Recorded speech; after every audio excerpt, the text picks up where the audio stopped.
I'm enjoying what I am learning from that. Is it easier or harder to teach high school kids?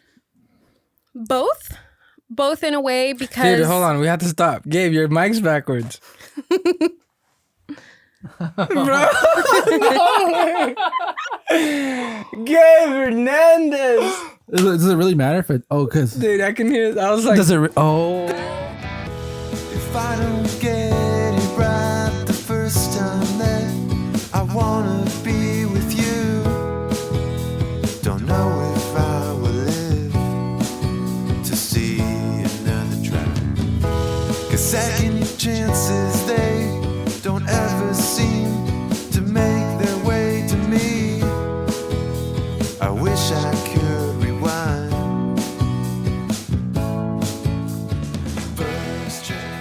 Back for another episode of the Coast Boys podcast. I'm Izzy. I'm Gabe. And today we are joined by Yeni Vasquez. Yeni, how are you? I'm doing pretty good, thank you. How you feeling? I'm good. I'm a little nervous, but Okay. I'm excited to be here. It's okay. It happens.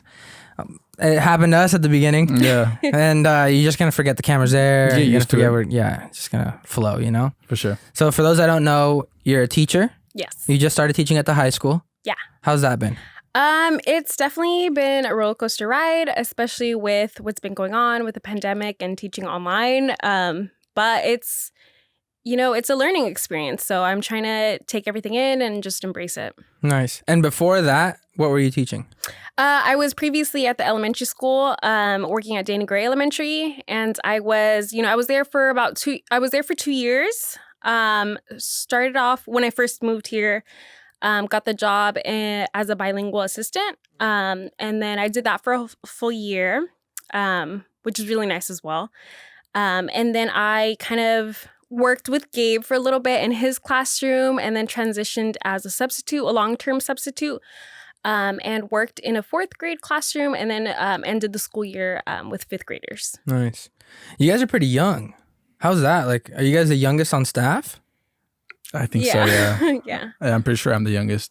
How does that like, do they treat you with respect, or do you feel like you're kind of seen as like a kid, or how does that work? Because remember when we were that age, it was like 50, 60-year-old we teachers. had old teachers. Yeah, it was older teachers, and now I feel like there's more of a trend of younger teachers coming in. I mean, I don't know how you feel about it, but for me personally, I definitely felt, I don't want to say intimidated, but I definitely felt like they would make jokes about it. Like, oh, it's the new kid. Or it's like, they'd be like, oh, you're super young. Like, oh, like, how old are you? Like, I remember, I don't want to say any names or anything, but the teacher would be like, oh, like, are you 21? Like, do you have your, can I see your ID so I can confirm you're 20? And I was like, yeah, dude, I'm 23. Like, what do you mean? And like, and like, I'm just joking with you. But I'm just like, okay, I get it's a joke, but at the same time, it's like, it's almost like a dig at me. Yeah. Like, yeah, I know you're super young. That's kind of what I'm coming at. Are you sure qualified, like, kind of thing? And I'm like, dude, yeah, like I know my thing. But I don't know about how you feel about that, if you've ever encountered that. I think it's nice to have people who've been, working as a teacher for, 20 plus years. I think there's a lot of things to learn from those teachers, but it's scary, to be honest. It's kind of like, okay, well, I feel like I'm going to mess up, or, what am I not doing properly? Or, I feel like I have to kind of put myself up on this, idea that I have for myself. So I can, match up to these other teachers or these other adults. Because sometimes I think to myself where I'm like, oh, maybe I'm not this professional or like this, I'm 26 years old, but every now and then I still feel like I'm still some kid who doesn't know what's going on and doesn't know what to do. And so I feel like I could definitely, learn from teachers, but I definitely felt like being one of the young ones with Gabe, that, maybe I wasn't going to be taken seriously. Yeah. I think that's why we clicked easily, because I was just like, I can relate to you. Yeah. I knew you were in the same boat, and I work with 2 aides who are older than me too, and that's kind of been uncomfortable as well, because like it's weird being the youngest person in the room, and being in charge. being in charge or being responsible for kind of everything that goes around in the classroom.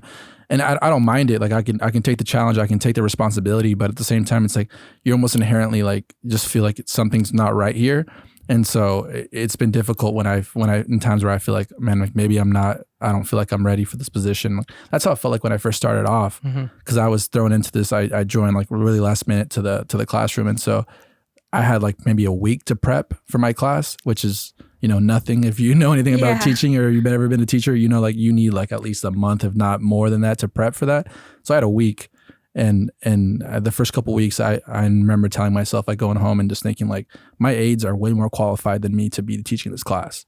How do you feel about that? That like even though they're more qualified, I'm just assuming they don't have that degree. They don't have the bachelor's. Yeah. Yeah. And that's literally the only thing. And I've told them too, like you guys should really think about it because you guys could get a huge pay raise from it. But not everybody has that luxury, especially when you get older. Like it's tough when you have kids and you have a family to go back and finish your degree and get that done. But I mean, I was fortunate enough to where I was able to do my 4 years in Davis and get my degree. And so I was able to qualify for the position to be a teacher. But yeah, it's really challenging because, I mean, if you put us like side to side on paper and you like just put down like experience wise, they're more experienced. Way more. Yeah. They're definitely more qualified. And especially one of my aides in particular, I was just thinking like, why don't you teach this class? Like I could just be in the position, but like you should be running this class. Like these kids better, the system, all this stuff.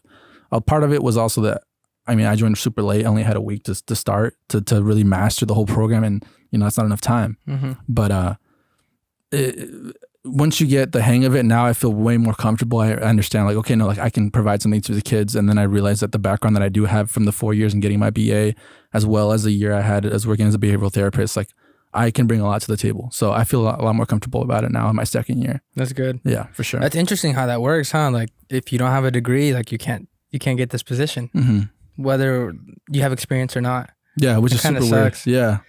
So Yeni, going back to you, going from elementary to high school, what are like the main differences?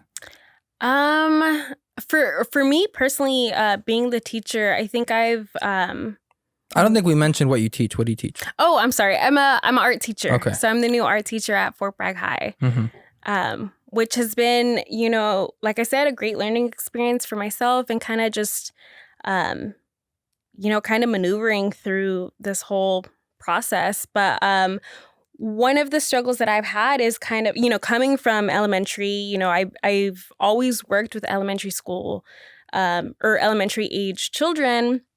So now working at high school, for me, it's been difficult to kind of see like, are these lesson plans that I have, are they too kiddie, or are they too, I graduated from San Francisco State University 2 years ago. So, I have 2 visual arts, like introductory art classes, and then I have an advanced art class. What did you major in college? So I majored in, I got a BA in art. So I got a BA in studio art and art history, and then a minor in Latino studies. Nice. So I mean, and I had a great time in college, and I feel like I learned a lot. But I feel like I'm just trying to find a good gateway for my high school students. Coming from elementary school, teaching to, my own college experience, having like this in-between kind of way, like, am I going to college? Am I going to elementary? And just trying to find a balance for me has really been, my own kind of struggle that I'm trying to overcome and trying to just get that balance in there. I remember you told me, you texted me one day and you're like, hey, do high school students get syllabuses for their syllabi for their first day? Yeah. They don't, huh? Did we? I don't know. I told them yes, but I wasn't sure. No, I don't think we did. You want to know why? It's because when I was a sophomore, we might actually. I probably shouldn't say that, but I don't remember. I don't remember us getting one. But I remember when I was a sophomore and I had a buddy that went to college, and I was asking him like, "What is college like? What's the difference between high school and college?" And he was like, "Well, for starters, like the first day of class, they give you all your assignments on one paper." He said, and I was like, "What? Like that's so weird. It's so foreign. That's so foreign. Yeah, you would get it throughout the school year." And I think in high school you still have. Do we have one schedule in fall and the same in You had spring? 2 semesters, I think, is what you had. Yeah. So you would switch because I remember we had government one semester and then you had. But we would have econ. the same classes all year, right? Right, except for there's 2 classes that would alternate. Yeah, that's obviously a difference. Yeah. But yeah, I just remember him telling me about the syllabus, and I thought it was so weird that you would see what like homework you would have at the beginning, and you know like the dates and when they're due and stuff. So just based on that memory, I'm assuming we didn't have syllabus. I don't think we did. Yeah, because I told her we did, and I was like, maybe you should just do it just in case. Yeah, I think you should. Which is what I did. Yeah, you should. The kids should know. Yeah, I kind of just made mine. Well, I did end up creating, a few syllabi for my classes. And I just did like a general rundown of what the class is going to be about and kind of, my expectations and grading. Like, how am I going to grade? Because art online, like, how is that going to work? That's a good question. How do you grade art? Obviously we're in a pandemic right now, so she's teaching art, and I know for us, like, we actually took the same art class together in high school. I don't know if we were in the same class, but we had the same teacher. Mr. Rain. Shout out to Mr. Rain. Yeah, shout out Mr. Rain. And he's a great teacher. Everything's so hands-on. Everything's so, he's just there. He's helping you out when you ever need a problem, you have a question, like, he's right there to help you. So obviously everything's been online right now. So how has it been for you? Like, how have you managed? It's been a challenge. Like I said, it's my first year teaching not only high school but art. So I'm learning, and I ended up I've been reaching out to a lot of people just for advice because I am so new to this, and I feel like if you need help, reach out and ask for it. I feel like that's the best way to learn. So, I have currently a mentor. I'm asking other teachers for help. And even on Facebook, I added into a bunch of Facebook groups with online art teachers that are currently going through it as well, whether they've been doing this for years and just trying to digitize everything. That's so smart. That is very smart. Remember, I told you to do that. I told you, make like how-to videos on how to set up Google Docs or how to set up Google Slides. No, I just ignored there's it. There's so many people. Well, like she says, there's so many people like Facebook groups or people that have the same questions. But people have been doing that. And to be honest, I know you told me to make my own, but I know people have made their own because I've been on YouTube and I've been searching, how do you like make different groups in Google Meet, or how do you blah, blah, blah. And people have made those videos. You'd be very famous within the elementary teacher category. I'm already YouTube famous, but we'll keep that on the DL, man. Oh, okay. So how do you teach art like on computer? Because I know from my experiences, my classes are just like lecture kind of style. Like they set up the slides, the teacher shares his screen, and he just kind of goes through the slides, and you either write down, you can ask questions, you can chime in, but a majority of the time it's the teacher just lecturing. So how would you do that with art? So we've been using mainly Google. So we're not on Zoom. We have Google Meets. I'm honestly trying out different things and seeing what works best. I think feedback from the students is the best way I know whether something or not is working. And I let them know straight up. I'm pretty honest with my kids. Because they are older, that's probably one of the benefits compared to working with elementary. I can straight up ask them, like, what is not working? Like, let me know, communicate that with me, and I can do my best to find another solution. But it's definitely been a challenge, especially because art, it's very hands-on. You have your materials, whether that's paint, clay, pastels, things that are available in the classroom that a lot of students don't have in their home. So what I ended up doing, I wasn't able to create art kits at the very beginning. I hope to do that soon. But currently, I made the supply list very short. Just make sure you have a pencil, make sure you have an eraser. The one thing I did require was a sketchbook. Because, just sketching every day, I feel like is important for whatever your creative process is, whether you are, a sketcher, whether you want to do, and I made it very clear for my students as well. Do you, maybe you like poetry, maybe, rap is a form of poetry, maybe there's collaging. I actually, I'm pretty open with my students. I've showed them my sketchbook and all the things I've done in there.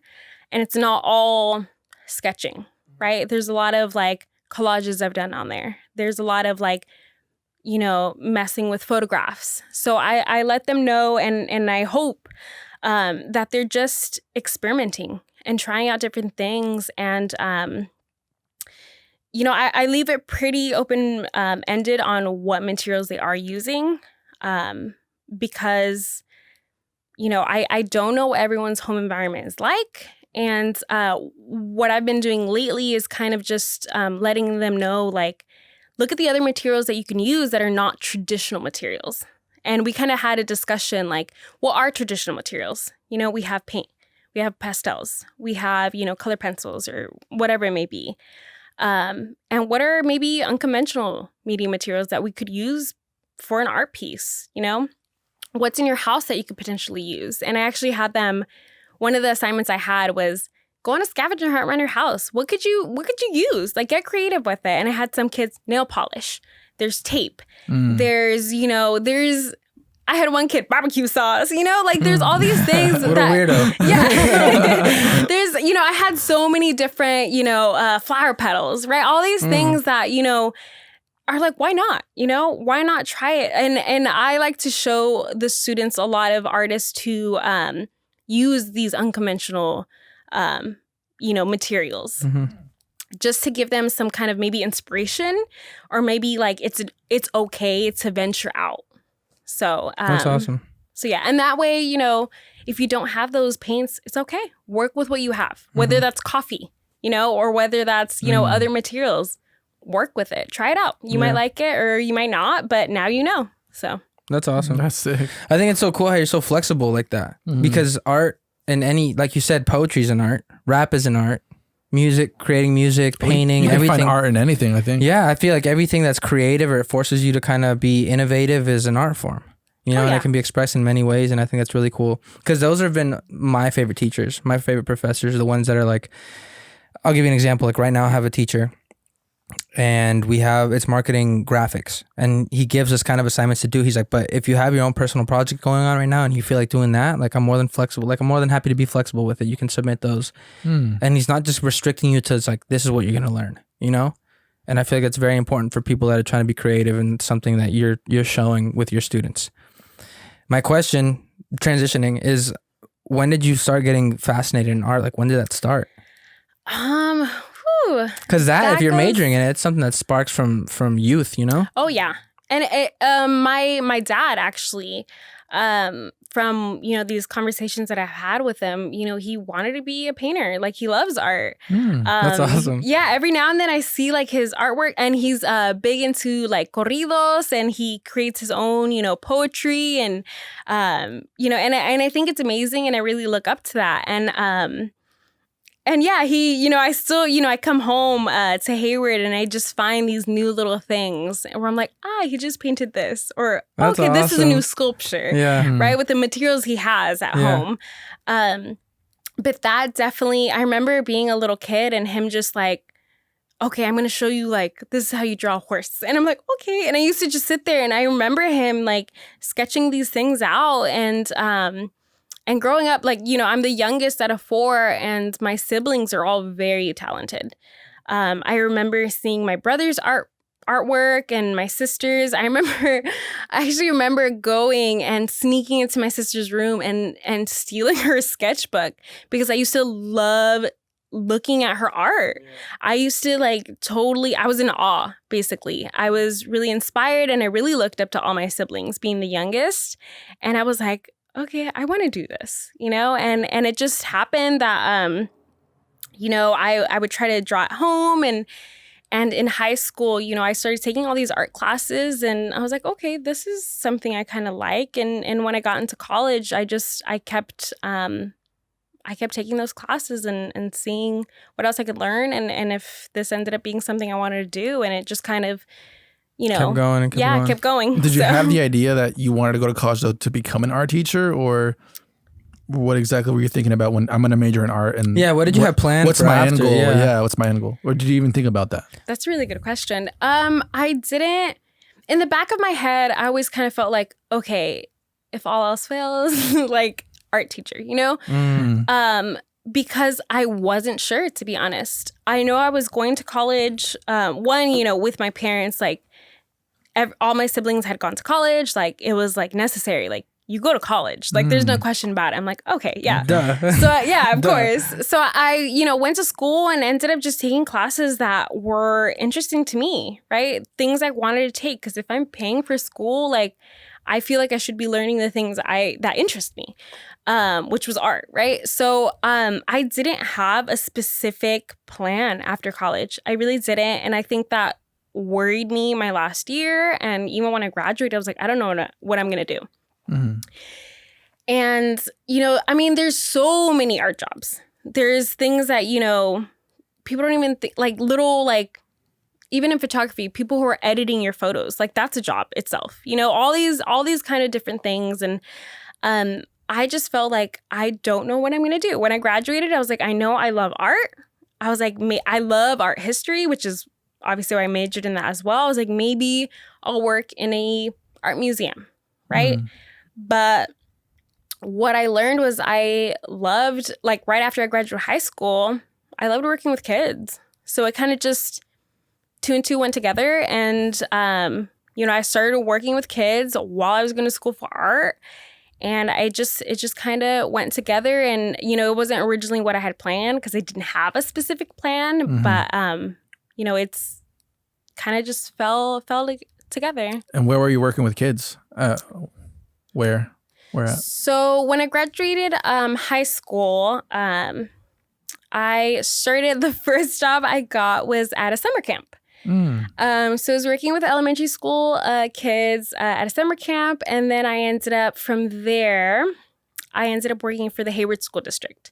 I was working at after school program YEP, which is something I went to as a kid. You're from Hayward? Yeah. Okay. Yeah. Born and raised in Hayward. And I had grown up in the YEP program, youth enrichment program from, I don't know, kindergarten, first grade to like 8th grade. It's something that I was always a part of. And, I got a job there and was there for about 3 years working with, I think I had 2nd graders. Then I kept my same group, went to 3rd grade, and then went to a combo class of 5th and 6th. And then I was I was almost done with school. I needed to get it done. And working at an elementary school just wasn't fitting my schedule. And I ended up just being a waitress because it was flexible. And then where at? What kind of restaurant? TGI Fridays in Union City. Yeah. I've actually never been to one of those. Really? Yeah. I only been to it once. Was it good? I had a bad waiter and we ended up leaving, so we didn't actually Dude, Gabe's that kind of guy, bro. That's so messed up. No. He's the kind of guy that if the waiter brings the freaking food and it's cold, he'll be like, yeah, I'm not going to eat this. Okay. Like, no. I know exactly what you're talking about. Okay, there was a time we were at Denny's. I wasn't going to bring that up. You didn't have to bring it up. I'm just saying, because I'm Gabe's that kind of customer. I'm going to defend myself. Uh-oh. So we were all sitting down as a group, right? All our friends, I don't know what, we all decided to meet up at Denny's. And it was pretty late at night. But we just wanted to celebrate life, man. We It was just one of those days, life. You're just thankful. Yeah, we were celebrating something. And then I ordered my food. We all ordered our food together, right? It's a group, maybe 8 people. No, it wasn't. It was 3 of us. No, it was less. 3 of us, I swear. It was a big group. It wasn't a big group, table. Okay, it makes my point even better if there's only 3. So I'm going to go with your story. There's only 3 of us there. Does it? And so I order it together. And you expect your food to be delivered at around the same time. Exactly. Right? When you're at a restaurant. Nice and warm. Spoon fed to you. Exactly. Thank you. And so I think you got I don't know who else we were with. You remember? No, I just remember it was 3 of us. So you got your food and the other person got their food on time and I'm here waiting. I'm like, okay, cool. Yeah, you were waiting. 5 minutes. Okay, nothing. No big deal. 10 minutes. I'm like, all right, I'll wait. No big deal. 15 minutes roll by. Nothing. 20 minutes roll by. Nothing. 25. Bro, you're just looking at your clock. Nothing. You're just like, and at this point, I'm just like, okay, like, where's my food? And then next, probably like 35 minutes later, if anything, they're already done with their food. Keep this in mind. They're already done with their food. And then I get my food after.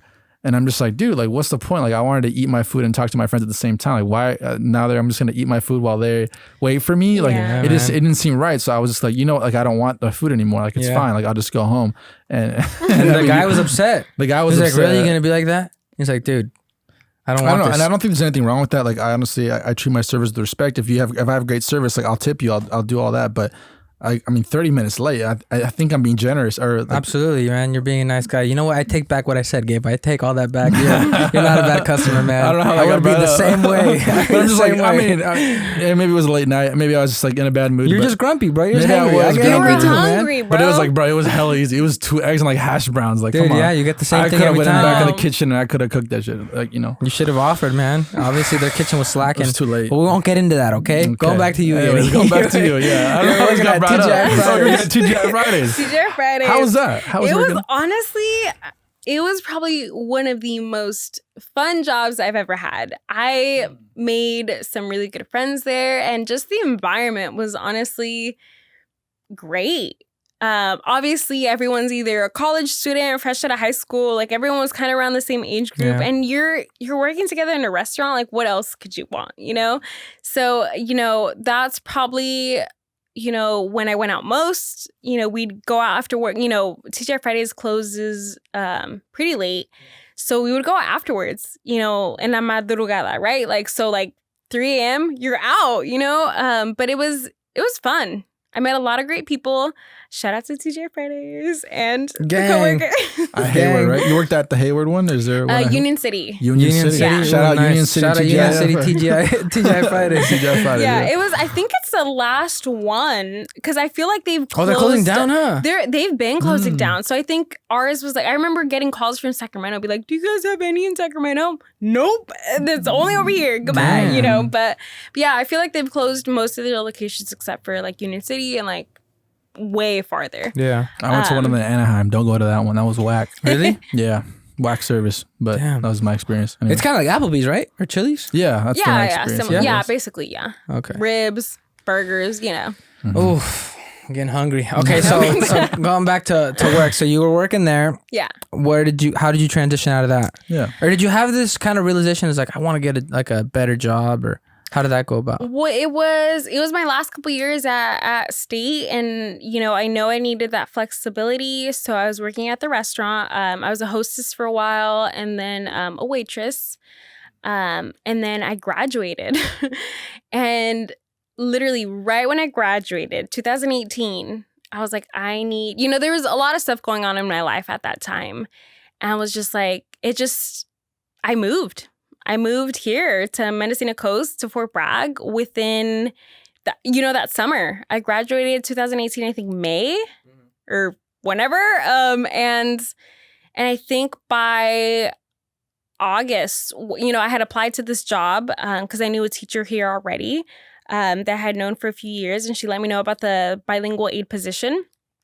And, so I applied for it, not thinking too much of it. I'm like, if I get it, I get it. If not, it is what it is, and I'll move on to whatever that may be. And I ended up getting the position. And from the day I got the position, a week later, I moved in. Dang. And that's scary. Fast. That's yeah. Hayward to Fort Bragg. That's a huge jump. And that's a huge difference Huge because difference. everyone who's been to Fort Bragg, there's really nothing here, no social really experience to have. So when you're from a Hayward, you're a bigger city, you can go do all those things. You can go out, you can hang out with your friends, and you can go do all that stuff. But so how was it for you, that transition?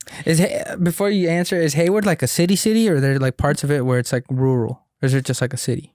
I feel like up in the Hayward Hills, there might be like, I've seen like horse stables and things like that, but it's by Oakland for anyone who doesn't know Hayward very well, but it's by Oakland. It's maybe like 30, 40 minutes away from San Francisco. So you have everything available to you, really. So it's like a city. Yeah. Okay. Yeah. So, I mean, if you want to like go to a bigger city like San Francisco, just drive, so it's not, everything really feels available to you. Mm-hmm. So it definitely, when I moved here, I struggled for the first few months. I'm not going to lie. I felt, it was such a culture clash that I felt like I wasn't fitting in very well at the beginning. What were like the main differences? Well, at the time, I didn't know anybody here. Other than my partner, which is, he had lived here for a few years. So other than him, I didn't know anyone. So I just, I had gone to a few places out, and at the very beginning, the first few times I had gone out, I had gone out to like the Golden West and a few other places. And those first few times I had seen a lot of like Caucasian people where I'm just like, oh, I'm the only Hispanic here. I'm the only Hispanic. I was like, what's going on? Like, where did I move to? Not knowing how the demographic really is here, right? But it kind of threw me off a little bit, and just having not really anything here. Like when I first moved, I remember texting my sisters. The first thing, I needed like some house supplies, and I was like, dude, Target is like 2.5 hours away. Oh my God. People always tell me that. Like, where's the nearest Target? Where's the nearest Walmart? Yeah. It's like, oh, you got to drive quite a way. Yeah.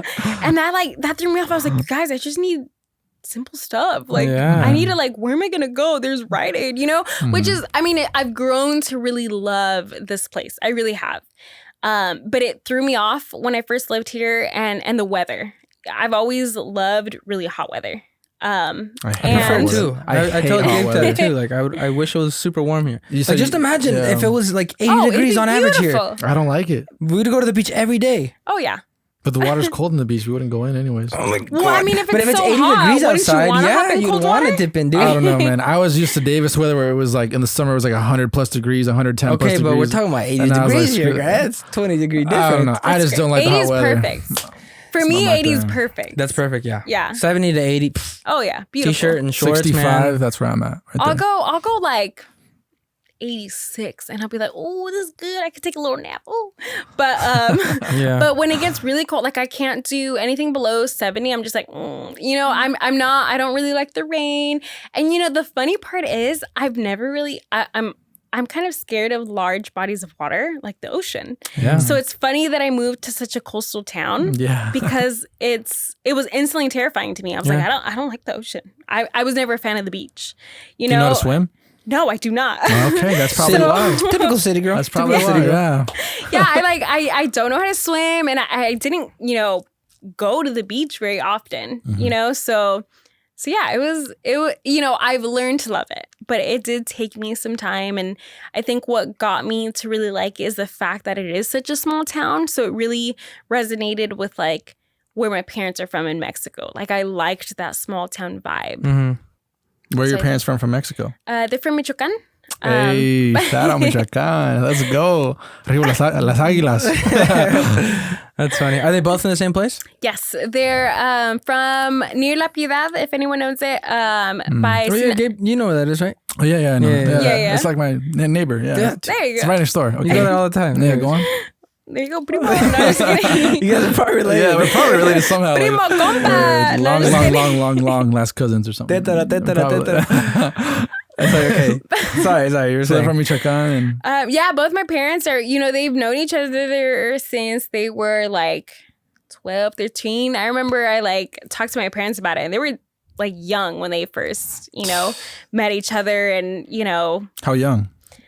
like I think 12 or something. Like, They got married at they were- 12. I was saying, They get my married, parents. calmados. Well, it's funny because in the Mexican culture and the Latin culture, you That's normal. see that. It's That's very normal. normalized. Yeah, I think my dad was I think he was 17 when he started talking to my mom. Like, Talking, super but not young. married her. But he was married I at know. 18, so within a year. Oh, like, shit. What This a fool dog. tied the knot. Yeah. That's my boy. But it's so normal. It is normal, yeah. No, they didn't get married. My parents actually didn't get married until like, I think my mom was like 24, like Oh, that's 23, late. 24. That's late. That is later than what I expect for, a traditional like Mexican woman. For sure, yeah. Did they get married here in the States or over there? No, they got married over there, and Nice. and yeah, I mean, my brother was he's born and raised in Mexico for a while, and I think one of my sisters was raised there for a few years, and then they didn't come to the U.S. until maybe the 80s, like the early 80s. Damn. That's when they came over. They've been here for a while. How was that? Yeah, Did in they tell you Hayward. about their transition over to the States? Do you know the story? Yeah, I mean, I've talked to my mom a few times about her experiences. They didn't come how quote unquote you're supposed to, right? Right. They did give a few tries, like whether it was on foot, whether it was like going behind like a truck, like hidden as in a hidden compartment. They had I believe it was, my mom told me 3 separate times that they came over, They tried? mhm, Dang. that they had tried, and they came straight to Hayward. That's where I believe my mom actually came to LA when she was younger, though, before she was married. She came with her brothers. And then she tried a little older when she already had my brother. I believe she was on foot at that point. They had gotten caught. They were sent back, I believe, or something had happened. And then they kept trying.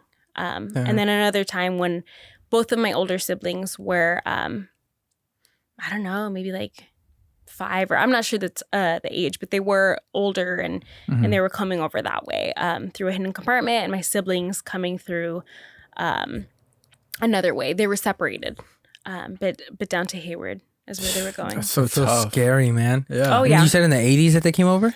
Yeah, in the I believe the early 80s is when they're. I mean, it was a few different time periods, so I'm sure like 80s, mid 80s, around there. Yeah. I wonder how much it cost back then. I'm sure it was way cheaper.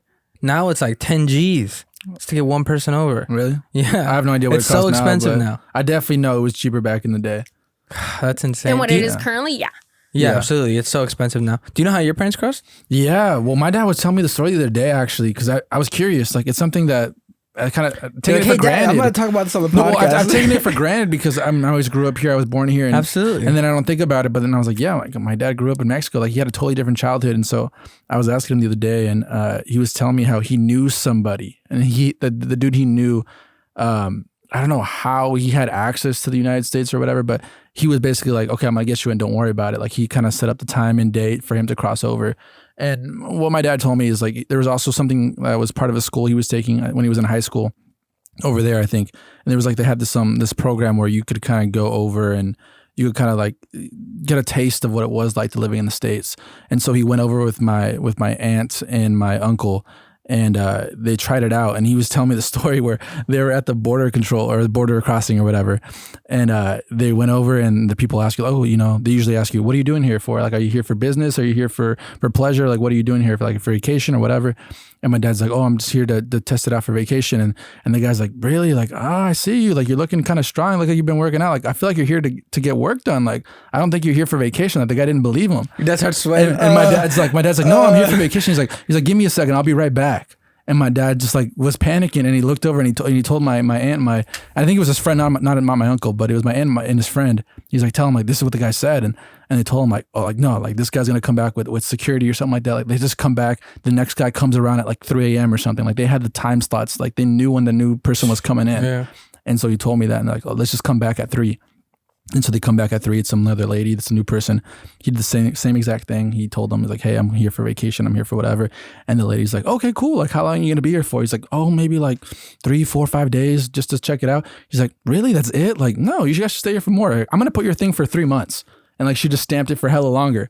And my dad was like, oh, like, damn, like, this is crazy. So he like looked at my aunt. She's like, hurry up, go, like, before they change their mind. Like, and so my dad told me, and he took that time to really get to know the place and to understand like what he wanted to do here. And he used that time really effectively. And then when he finally came back after those 3 months, he knew like, this is where I want to go. And then he planned it with his friend who was able to kind of help him cross over. And it just worked out that way where he had the friend, he met him over on the border. So after he crossed over, he picked him up, his friend picked him up and took him to family. So he was taken care of. Like it just worked out really well. But Dude, that's like, awesome. That's like the perfect scenario almost. So I know there's so many other people I'm sure have experienced something so much harder to finally make that crossing and stuff. Yeah. So my dad was very fortunate in that sense. It's insane. Like you think about what they go through to get over here. And we've talked about it before. Like they just literally choose a different life for the idea of a better opportunity, you know? The crazy thing is he was 18 at that age. Like, dude, he's younger than what we are now. And he has to make that decision that I'm going to cross over. I'm going to risk everything Not know for the my language, family. don't know the system. And the thing, the really bad or crappy part about that too is that when they come over here, like they cross, like you're constantly living in fear. Like you're living in fear of getting caught. Like you don't want, it's a conversation that we had last night with one of our friends. Like a lot of people that own houses, they rent out to those types of people because they don't ask questions. Your stove breaks down, like tough shit, deal with it. Your fridge breaks down, deal with it. Like they don't know their laws or their rights as tenants, you know? So it's very unfortunate that they're like that. And it's actually a conversation, like piggybacking off that I had with my dad and one of his friends the other day, because his friend got pulled over and he didn't know that he could go to court and fight the ticket. Because I've been in that same position, and I went and I was like, look, I'm in college, like I can't pay this $300, $400 ticket. Like, is there any way you guys can help me out? She's like, yeah, freaking dropped it down to $75. Damn. How much was the ticket originally? $325.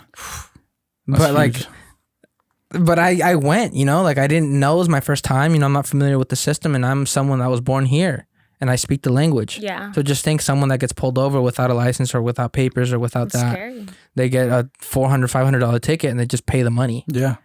You know what I'm saying? Like, of course, because you don't want any problems. yeah. So it's just insane to think like there's people over here that are like kind of living it day by day, just kind of in constant fear. Like I remember when I was younger, bro, like my mom would always be scared when like they would hear at work, like immigration's in town or they're going to come into town. And it's just like the scariest thing ever. Like they wouldn't let you go outside. Like it's weird, man. It's weird to think about now. Like obviously like, thank God, like my parents are gotten their stuff fixed, you know, the residents now, but just to think like, that how we used to live in fear, and it's just like scary to think about. You know, Yeah, there's people totally. there's people that live like that every day. You know, and it sucks, man. Yeah, man, it's crazy what our parents do to sacrifice things for us. Like, Yeah. so I mean, your parents did the same thing for you, and they brought you into Hayward. So, like, how was it growing up in Hayward? Well, I mean, I love Hayward. Hayward is home.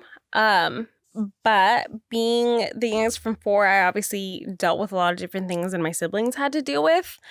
But even then, it was still difficult for me. You know, my parents come, you know, they're from Mexico, born and raised. It's a traditional Mexican household. So there's a lot of things that, like, growing up in Hayward, not necessarily even Hayward, just in the States, right? You're growing up with all this diversity around you, you know, a lot of things that don't necessarily mix with this, like, very traditional Mexican culture. Like, I remember growing up and just wanting simple things like, Mom, I want to have a sleepover. Dude, you know? oh my like goodness. just simple stuff like that. That doesn't happen. No, because my dad, you know what he used to say? Pa qué? He's like, you have your own house. Dude, My my dad dad would would say say the the own bed. same thing. That would say that. Oh my Like, why do you need to God. go to someone else's house when you have a bed here? He's like, Exactly. why? Yeah, he's like, what's the point? And like, I mean, and for me, I was like, I understand now that I'm older. Like, I understand because they worked really hard to provide you with things that maybe a lot of people didn't have, or maybe they didn't have that, like, security, right? Right. And I understand that now. But as a child, You don't get that. It's fun. you don't get that. And Because all you- your friends are doing it. Exactly. But I And don't think there's anything wrong with it. Like, Wrong I with- still, wrong like, with what now exactly? that I know what I know and I look back and think on it, I still disagree with them. You disagree with them. I disagree with them. Yeah, I would Yeah, I do absolutely too. let my son spend the night at one of his friends' house. Like, why not? His parents are there looking out. And the weird thing about my parents, I don't know if yours were the same or yours were the same, but mine would let friends stay the night at my house, but they wouldn't let me stay the night at someone else's house. Mine was, it just didn't happen at all. And then my Yeah. dad's biggest thing was like what you said, like why would you go to someone else's house when I have your own house here? And my dad was just like, I've worked like my ass off for you to have this house. Like, you don't need to go and eat someone else's food, sleep at someone else's home. Like, no, like, I worked for you to not have to worry about that. Yeah. And it's a thing of pride, I think. It's like a machismo thing where it's like no, Yeah. like I did this risk, I sacrificed my life to give you a better life. Like, now be appreciative of it. And I'm like, no, I am, but like, my friends just want to have a sleepover. I just want to hang out with my friends. Exactly. Yeah, You're 8 years yeah. old, Dad. But they don't understand that. They have this, like I said, machismo kind of like mentality. But Dad, it's No. Shark Week. No, yeah. No, for the kids, it was a totally different. How do you feel now? How do you guys feel now about that? Do you agree Well, with your parents? Obviously, you can see don't- their side, but do you agree with it? Or I mean, to be honest, I can't 100% understand where they're coming from because I myself am not a parent. You know, I'm not a mom, so maybe I'll understand fully when I am one, but I understand, you know, where they're coming from, you know, them coming from Mexico, right? And their values, right? Because my parents are always like, what are the people going to think? You know, if we do this or if we allow this, what are the other, you know, it was always a really big thing of like your perception of people and your own, you know, how you're going to be perceived by other people. And for me as a kid, like I was a kid. I didn't think about that stuff. And I'm a Mexican American kid, right? I wasn't born in Mexico. I was raised here. But, you know, and that's, I think that was a huge thing growing up, like my identity. Like, you know, there's always a saying that I've read, ni de aquí ni de allá, right? Because you have like these strong roots, right, from your family that are passed down, right? But then you're also being raised in a totally different space than your parents were. You have different, like I had a lot of like American like friends, right? They're white. And so I'm being exposed to all this stuff that I don't feel like there's a problem. Like, okay, sleepovers were not a problem to them. Like it's something that is seen as a normal activity for kids to do, right? So I was seen as like, why, you know, I rebelled because I was like, why is this such a problem? You know, and my parents were like, well, te tienes que cuidar. You know, like if there's a man in the household, if there's a brother, a dad, an uncle, you know, you have to be careful, right? Or you have to be, you know, you have to be respectful of yourself. So it was this identity clash of having to listen to where my parents are coming from, but also wanting to be a kid in where I was born and raised, which was Hayward, So it was this clash that I had in myself that I'm sure so many people, I read so many books of, this borderland where you're not, what is your identity? Like you're putting two things together that are, not mixing very well, but they are who you are, so maybe a lot of people can relate because I've read a lot of things of people are feeling that way. And that's something that I kind of dealt with as a kid. And now, like I said, I'm not a mom, and I'll when I am, I'll get there.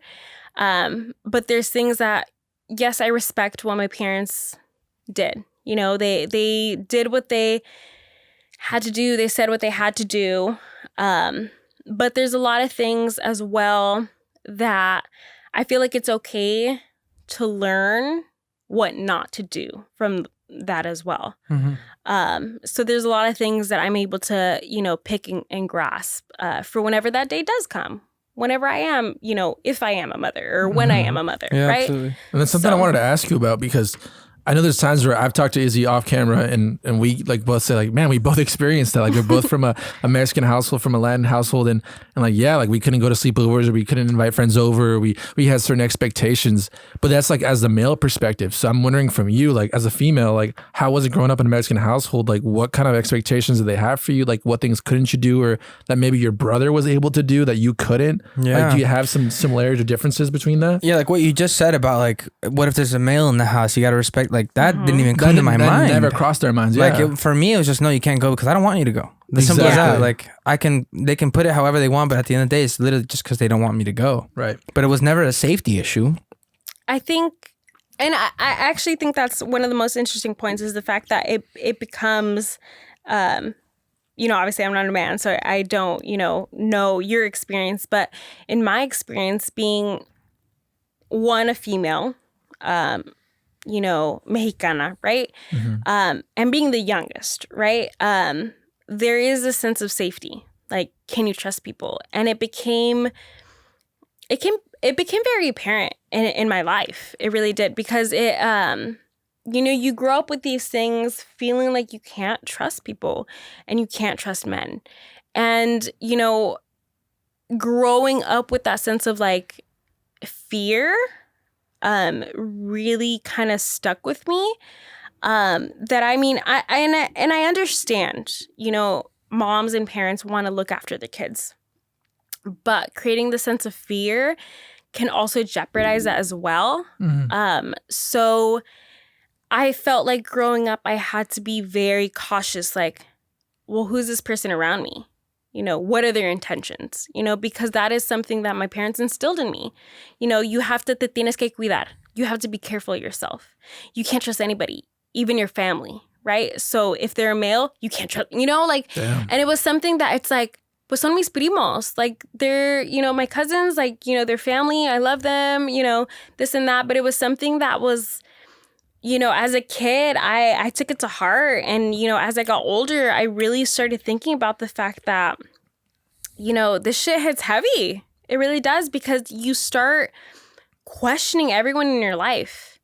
And it hurts, to be honest, because it's like, well, can I trust you? And if I can't trust you, is that because I'm choosing not to trust you, or is because I was, from an early age, learn to not trust you because of who you are. So a lot of these things, and being the youngest, I think, one, I did see a lot of things. I feel like being the youngest in my family, I got to observe a lot of what was already happening in the family and in the culture. So I got to sit back and kind of just take it all in, which affected me as well. And also, being the youngest, kind of, there's good and bad. There's a lot of things that I didn't have to worry about. I feel like a lot of people being the oldest daughter in a Latino household can be like being a second mother. And that's something I didn't have to worry about. I know my oldest sister had to, and she was someone I looked up to and took care of me. But I know she had that burden on her shoulders. What kind of stuff would she be doing then? She, my parents worked in whatever job they could, factories or, they had different jobs all around. But I remember them being gone and working. So, picking me up from school or, just taking care of me. Or sometimes, we'd be, me and my, the sister who's closest to my age, 4 years older, would be home alone, which is normal in those circumstances. But you kind of just create this bubble around yourself, around this is your normal, right? And whether or not, as you get older in America, in the States, right, you start to kind of differentiate between yourself and other kids you're going to school with. Like, oh, okay, like you had this type of life, like, and I'm not saying I had a bad life. Like my parents provided for me. They gave me, being the youngest, era la chiqueada, right? They like gave me everything I needed. And there's good and bad to that as well, because like my dad, it came down to like money. Like how you show affection is like you can provide for them and you can give them what they want. Because that's my dad's mentality. Yeah, absolutely. Yeah. Same parents too. It's like the goal that you're successful if you have money to be able to take care of your family. Roof, you have food, you have all the shelter, all that stuff. Yeah. And I had all those little things. Like if I wanted a Barbie, I have the Barbie, And to me, it was like, whether or not I took it in at the time, like I had what I needed, right? And like I knew my dad, and even now, like he's in Mexico right now, but even then, like I know he would think about like, if I buy this is X amount of hours to be able to buy that, Like you have to think about like the relationship to your job and to the product you're about to buy. My dad always thinks that way. Every time he tells me like I buy something, he's like, "You're always buying something on Amazon." Because I'm that kind of person. I have an Amazon addiction. Like I'm just gonna put this out there. I'm a baller. That's why. the first step is acceptance, and I've accepted that. And so I'll have something like every 2 days, something comes in like a package or something. And so my dad always tells me, he's like, "You know how much it costs to buy a blah blah blah blah," and he'll tell me, he's like, "That's 2 days out of labor working in the field for blah blah blah." And it's crazy because like I kind of laugh it off. Do you think it's a healthy mindset to have? Because I would think the same thing. Like when I was working after I came back from San Bernardino, I would think that way too. Like I want this, so I'm gonna work. I would calculate it. Like if I work these 2 days and I get this amount of tips, like I'll put that into this to get this. I don't think it's a bad way to think. I think like what me and Gabe talk a lot about is you have to have a balance, right? Yes. You can't take something away based on like my personal views. Like don't take something away just because you feel like it's not necessary. Like if it makes you happy, it makes you happy, But my mom calls me una coda, right? Like I am stingy with my money because I'm just like, oh, it's not worth it, And I do think about money, because of the way I was raised, and I can't help it. Like I'm like, it's not worth it. But there's some occasions where I was like, I really want it. Fuck it, I'm gonna have it, So I feel like just having this balance of being cautious, but also getting what you want, I think is important. And I think... And it's healthy. Yeah, because I mean, why not have the things that make you happy? Right? And it took me a long time to really realize that, but it's like, why not? I have friends on either side of the spectrum. I have friends who literally will just say like, I don't want to go out tonight because I don't want to spend money. And it's fine. I understand that. But it's you could go out and hang out. It's frustrating. You don't have to spend money. I'm like, what are you talking about? Water's on me, bro. Don't worry about it. Exactly, bro. Like I got you. No, and I think I'm more on the side of leaning towards where I'm just like, whatever. It's like it's $9, it's $10 for a meal. It is what it is. Like I'm gonna get a paycheck at the end of the month or whatever. It's not gonna be a big deal. I can figure it out. Like it's not gonna affect me in any way. But I get that.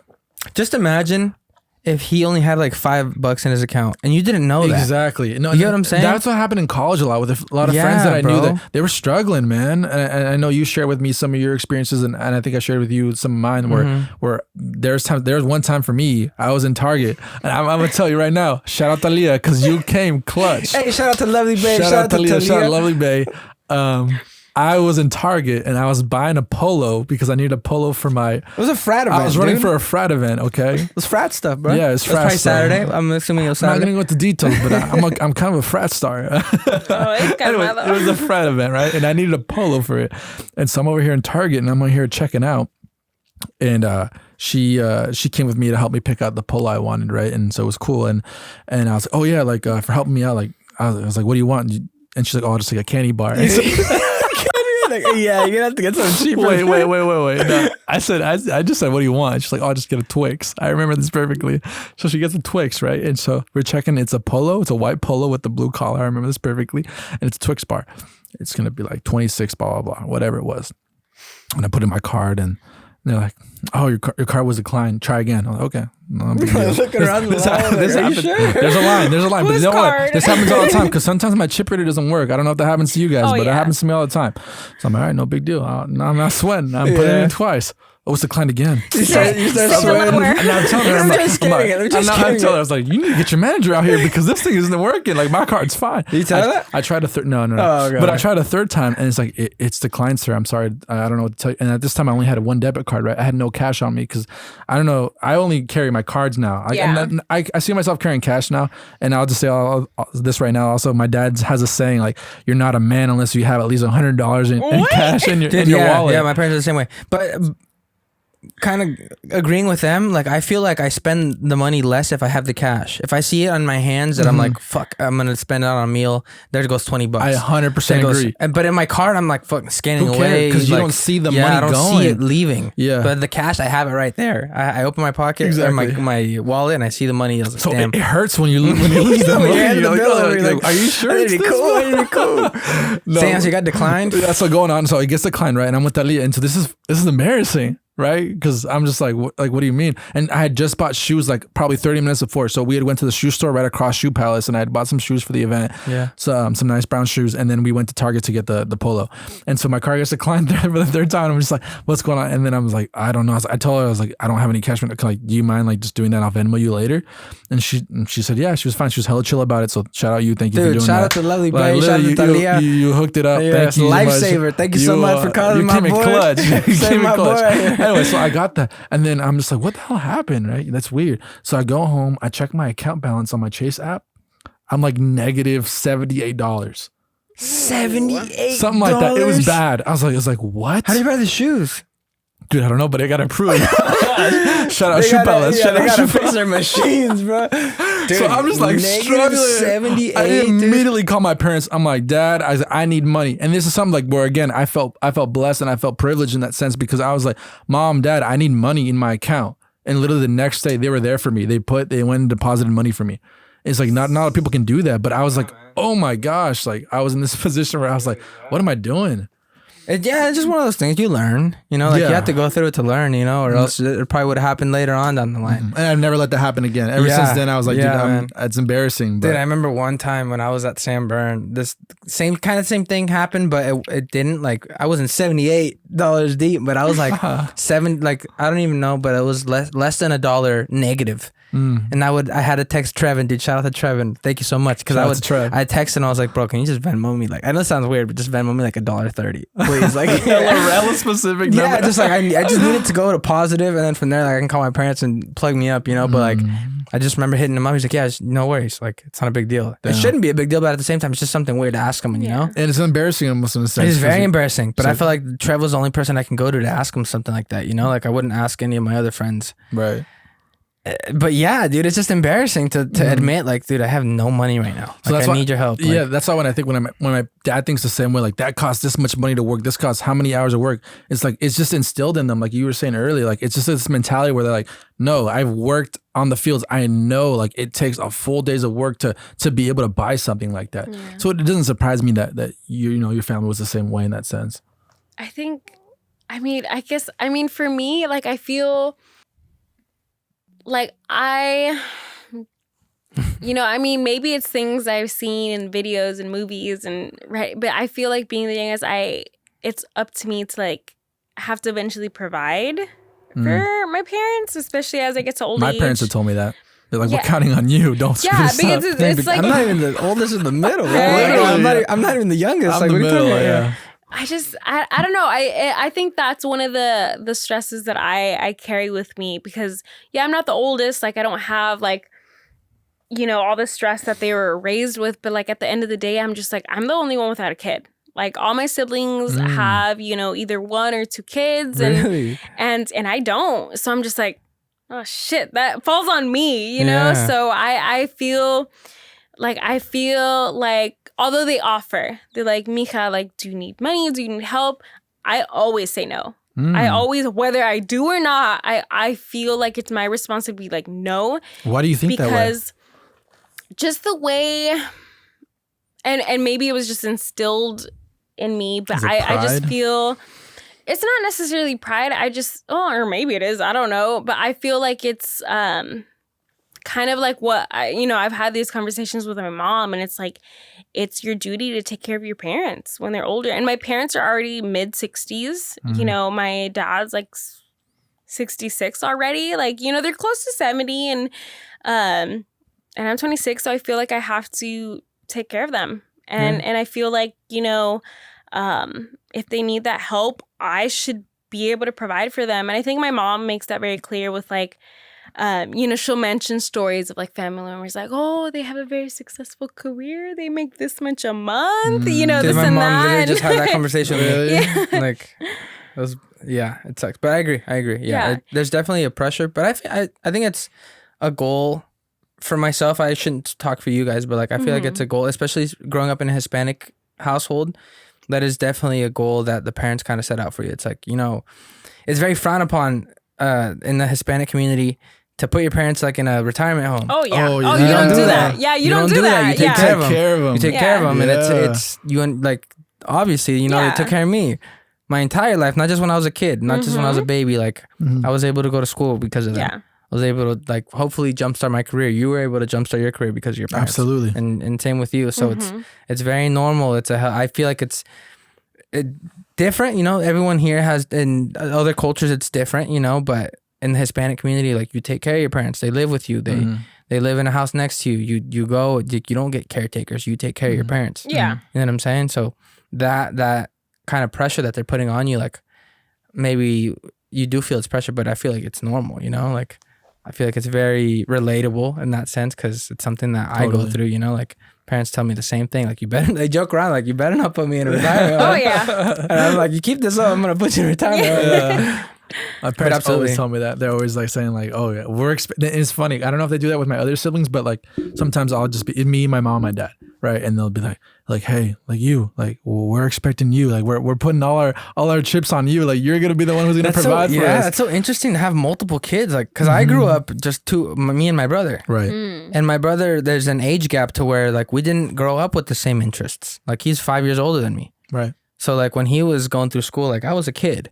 And then I was growing up, he was already starting his life, So it was very strange. And then to hear stories of like multiple siblings, like how does that work? What's the dynamic like? What's interesting is, you said your brother's 5 years older. I had my brother is about 15, 16 years older than me. Oh my god!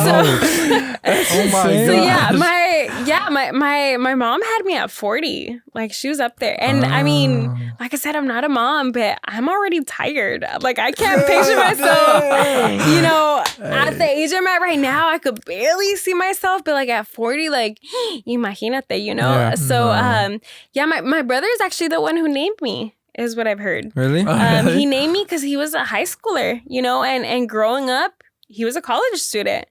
So I had, my brother who's like, I think 15 years older than me, then my sister who's like 10 years older, and then or something like that. And then I have a sister, the closest one to me is 4 years older. So we're like the closest in age, but it's just this whole, like you said, siblings. Like it's crazy because like what I said earlier is like my mom's at like 14, 15.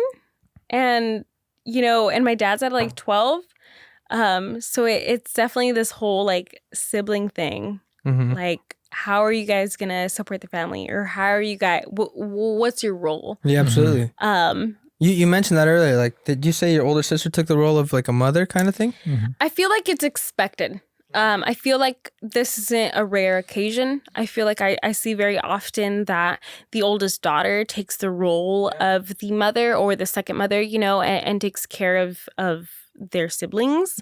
And I mean, at least that's what I felt. I looked up to my brother and sister as taking care of me, my parents, they're busy and, with their jobs, and yeah, I'd get in trouble every now and then, and, they'd give me the belt or whatever they had to do, right? And it didn't affect me compared to my siblings. My brother would be like, no, I'm taking away your phone. I'm taking away this and that. And I'd be like, I'd instantly start crying because that got to me. Or my sister would, tell me this and that. And like, it had more of an effect to me. That's so interesting. That's so funny. Because my mom was the same way. She would like tell me that when she tried to go study or like after school that she tried to do something, she moved in with her older sister, my tia Feliz. And I just think it's so interesting because she said like she was like a mom to me. Like her mom passed away when she was younger, so my tia Feliz was like her mom. But I can't like I just can't wrap my mind around it because that's like a brother, that's a sister, like, and you're kind of saying the same thing. Like they kind of like taught you, they shaped you, but that's like the parents' role.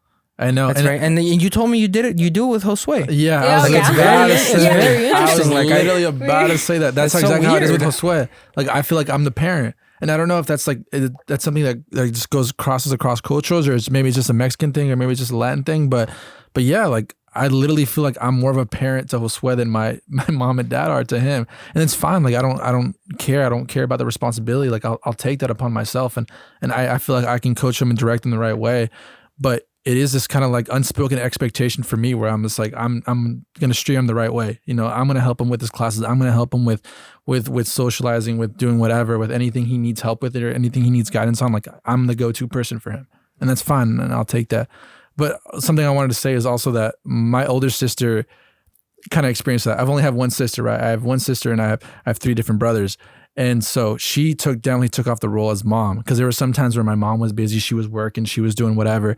And then my sister would come in and she'd cook food and she'd prepare the dinner table and she'd prepare whatever. Like she was the one who was in charge of all that stuff.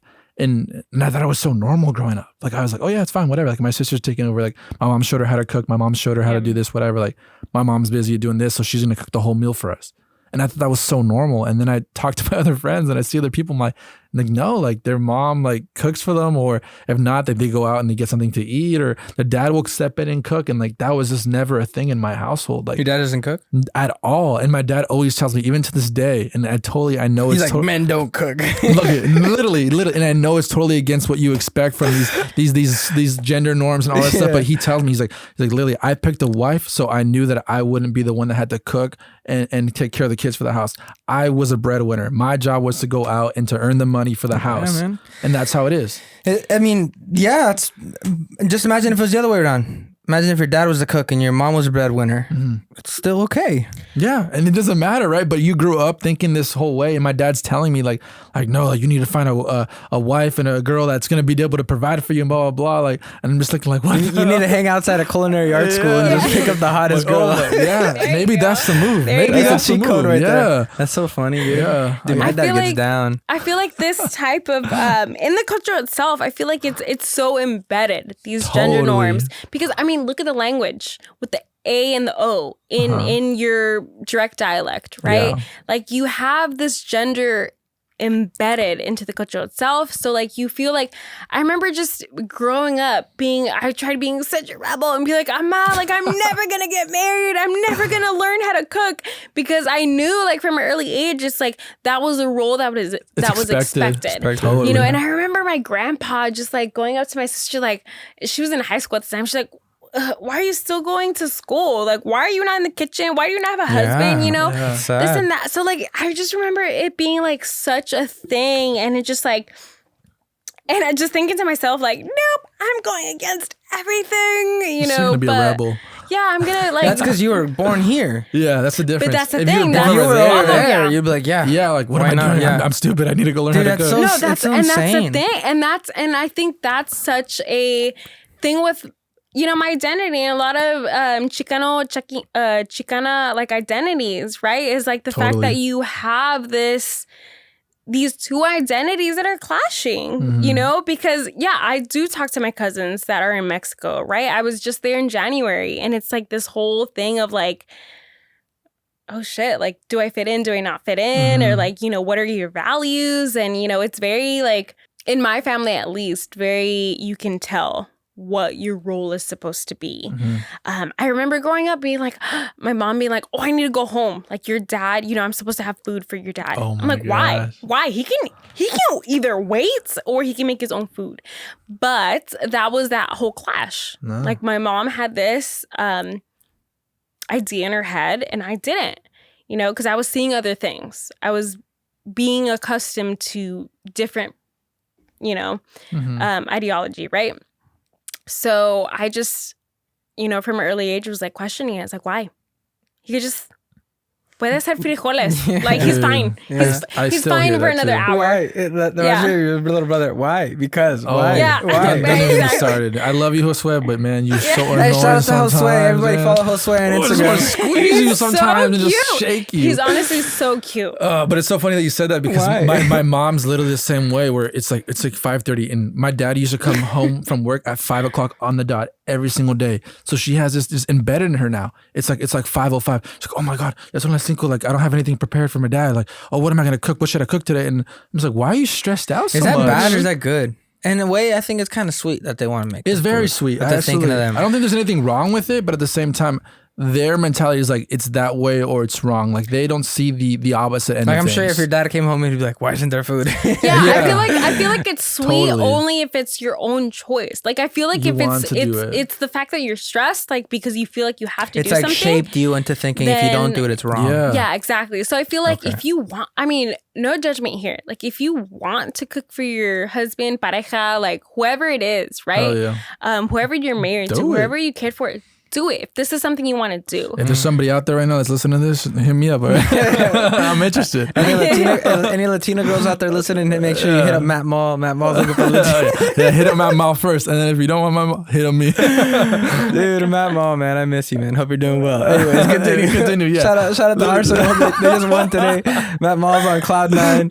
Yeah, I love you guys. Anyways, yeah, so that's very true. Is there's nothing wrong with it. Like you can definitely, if you want to do that, and your partner's okay with that, there's no issue with that. Yeah. But I'm saying you shouldn't be just limited to okay, I'm a woman, so Yeah. I need to cook. I need to learn how to do all. Like no. It shouldn't be expected of you. Yeah. Yes. Yeah.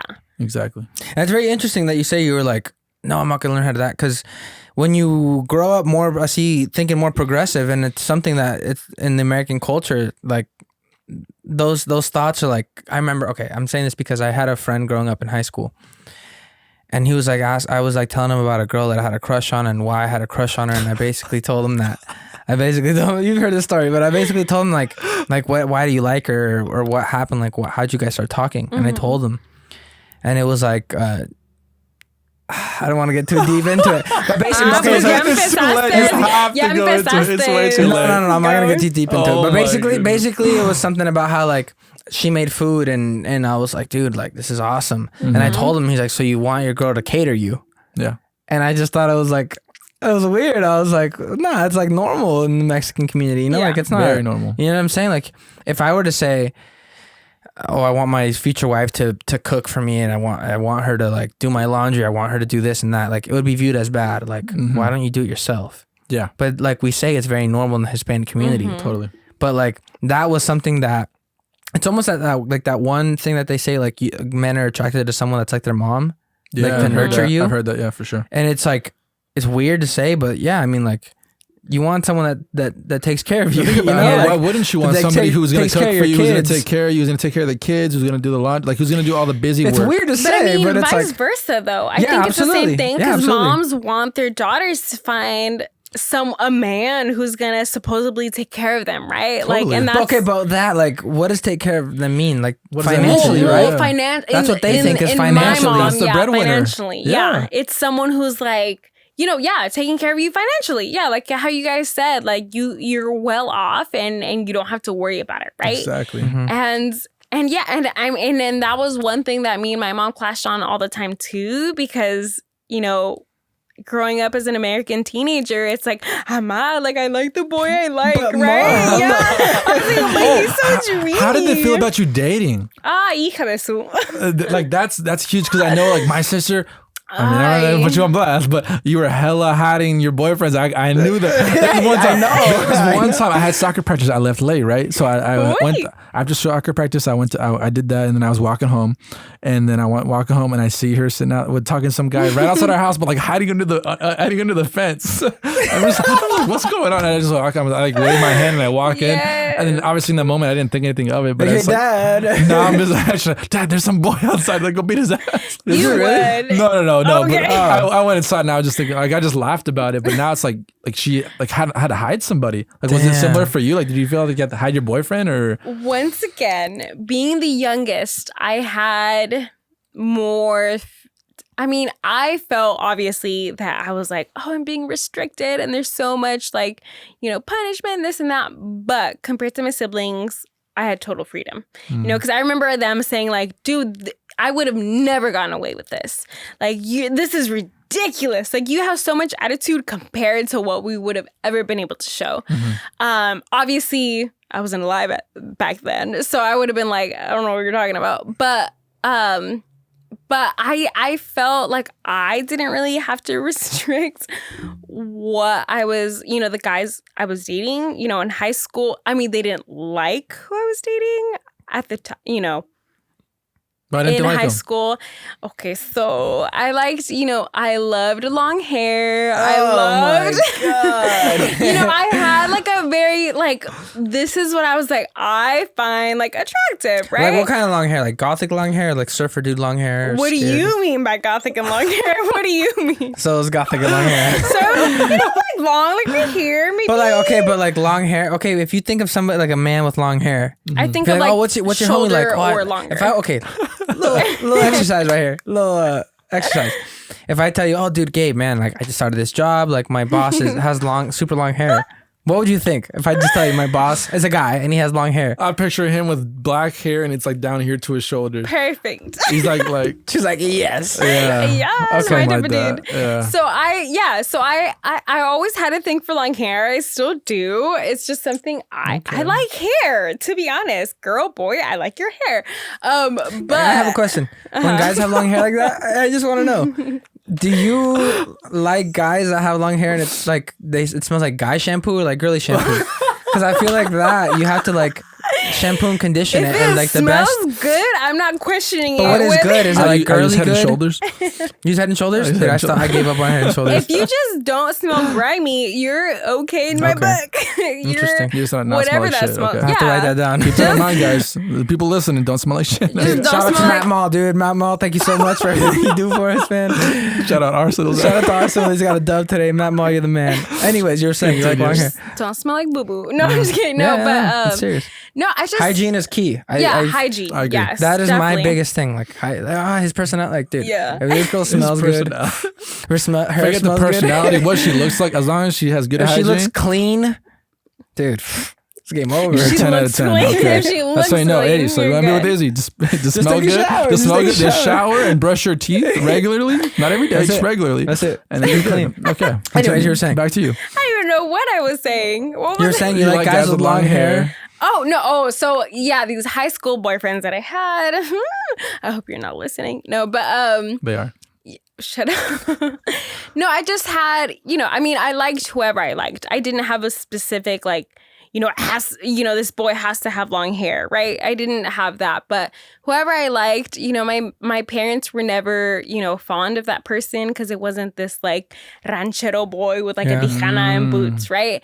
Or this person who could provide for me. But it was always like someone who, I dated a lot of like Latinos and American boys and but even like the Latinos I dated, they didn't speak Spanish very well, but neither like at the time, and I won't get too much into it right now, but like at the time, like I wasn't really focused on my own Latinidad, right? Like, so they might have not spoken Spanish as great as my parents would have liked. And so there was this type of like clash as well. And there was never really approval from my parents because it wasn't someone that they had really wanted for their children, right? For their daughter. Did that hurt? Not having their I'm sure it approval? bothered you. It definitely, it didn't bother me as much in high school as it does now, because I mean, now that I'm older, you know, you want to have that connection with your parents. And I mean, Totally. you know, I grew up like in high school, you're not really focused on your parents' approval, right? Like that's not something that's in the back of your mind. That's something that for me, as I grew up, I really started to talk to my parents on a different level, where I couldn't talk to them in high school the way I talk to them now. I'm way more open to them. I'm able to communicate with them a lot better now. And we can have deep conversations that as a high schooler, you're not going to have. Mm-hmm. So for me now, it actually does matter that I have kind of their sense of approval, because for me, it's just like, well, I want to have that connection between my family, their family, you know, and kind of have this just like natural flow to it. Whether or not that happens naturally or that's something that you try to figure out, that's not something I was worried about in high school. So that's something that they just naturally didn't blend with the boyfriends I had growing up, or these like skater boys, quote unquote, you know, because, you know, like I mentioned earlier, my mom's coming from a Mexican traditional household. It's like you don't date someone who doesn't have a future in front of them, or who has like really goals set in front. Yeah, it's a very traditional mindset to have. And so, were like your parents the same way? Could you open up to them and stuff, and tell them about like the relationships you were in, and just like open up to them in general? Yeah, my dad especially. Like I've always been closer to my dad. Obviously, like you have that like manly relationship with him. It's more of a best friend relationship. But yeah, I mean, I could tell him who I was dating. Like I wasn't afraid to introduce him to my girlfriends. But like kind of what you were piggybacking off what you were saying, I don't know why I felt it, because they had never told me, they never expressed it to me that they wanted me to date a Hispanic person.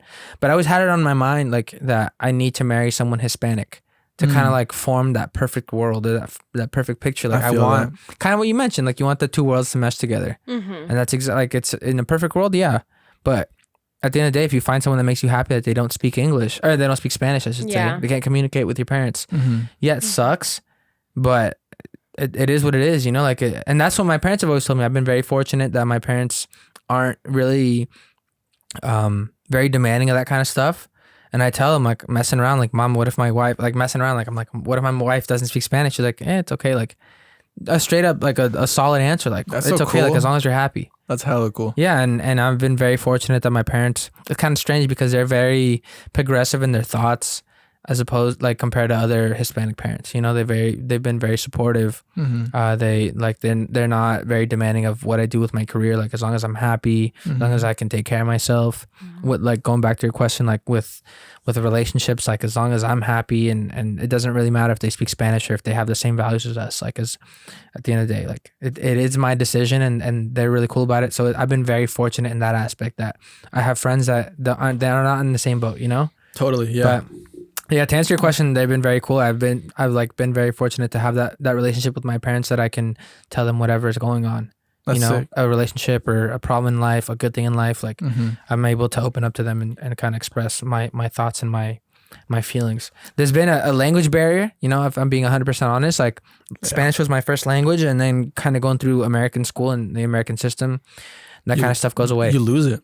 You lose it, absolutely. And it's very strange how you lose it, because I'm talking Spanish every single day to them. I'm expressing myself in Spanish, but over the years, I've found myself being corrected more by my parents. They correct me, and at times they are frustrated. They're thinking, like, you should learn more Spanish. But in my head, I'm like, I'm fluent compared to other kids. I'm fluent, you know, and I can hold the conversation. You know, I can write and read fluently in Spanish, but I can't express myself the way I can in English. I know. That's the same thing I've had problems with doing too. Yeah, also. and that's like the saddest thing for me. I'm like, just imagine where me and my parents' relationship would be if I could talk to them in English. Exactly I think what that's definitely weighed on me throughout the years. So it's interesting that you brought that up, because, you know, Spanish was my first language. My parents didn't, my dad talks a little bit more English than my mom does. But it's something that, has weighed on me growing up because I felt like, my Spanish wasn't as good as it could be. Even my English is not that great, like I like blank on some words, and I'm just like, my mom would be like, if you can't speak Spanish right or English right, like, what are you gonna talk? What are you good for? Exactly, what are you good for? But like, I feel like that's weighed on me a lot. Yeah. Like having this like whole thing, like even growing up in like high school, elementary school, like you're not Mexican enough, but you're also not American enough. You said earlier, what was that expression? Nor here nor there. What did you say? Ni aquí de allá? Yeah, ni de aquí ni de allá. That's like when you said that earlier. Like, that's so true. Like I can totally relate to that. And I learned that in the Chicano studies class that I took in Davis. We literally talked about the exact same thing, that Chicanos that's what we are. They grow up in a world where they want to be Americanized. They want to assimilate to American culture, but at the same time they want to stick with their roots, and they're stuck between like a rock and a hard place. Like, what do I do? Do I assimilate completely into American culture, or do I stick with my roots? And but then I don't think you have a choice. I think like you say, like they want to assimilate with or they want to relate to their American culture. Like you don't have a choice. Like you're born here. You know what you know. Like you're raised here. You can't be like, oh, I identify myself as 100% Mexican, because you're never born over there. Right. You don't have the struggles that they have. You don't understand their life over there. You know what I'm saying? Like that's the struggle. It's like I want so bad to like relate to my parents, to see what they saw, to grow up like them. But I'm living a night and day compared to what they lived. But I think that's what is the biggest struggle. Yeah. Is the fact that you do have these two identities, and you're just like, am I relating to one over another? Is there an in-between? And I've read, like I said, I read so many, books about this, just, in my Latino studies, and like there's one great book called Borderlands, right? And it's like, you're in this like in between space, and it's like,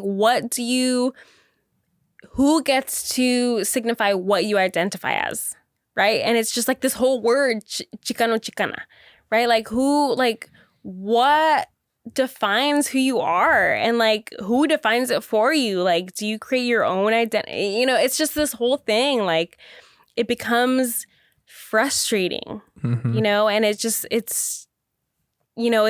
at least for myself, it weighs on my mind, and it weighs on my identity. And even now teaching, it weighs on that. So like, it's just, depends on everyone, like who determines what you identify as. I think it's frustrating because growing up, you're like, we grew up in American school, and everyone speaks English, right? So you want to fit in. You want to be with your other peers. You want to be with your American peers, and like, I'm one of you guys. Like, I'm your friend, and blah, blah, blah. Like, I can speak English. And so for me personally, growing up, like, that's kind of why I abandoned almost speaking Spanish, in a sense where I was like, no, like I need to speak English, because that's the way I'm going to fit in with my peers, with my friends. And then at the same time, like, you have like your family back home in Mexico, where I had to go visit in Mexico, and I can just see the gap in difference. Like, once I was older, like, their vocabulary was so much higher than what I was at that point, because I had just kind of given up on it. And it's like almost like whoa, like, you're not one of us. Like, it's almost like you're with us or you're against us.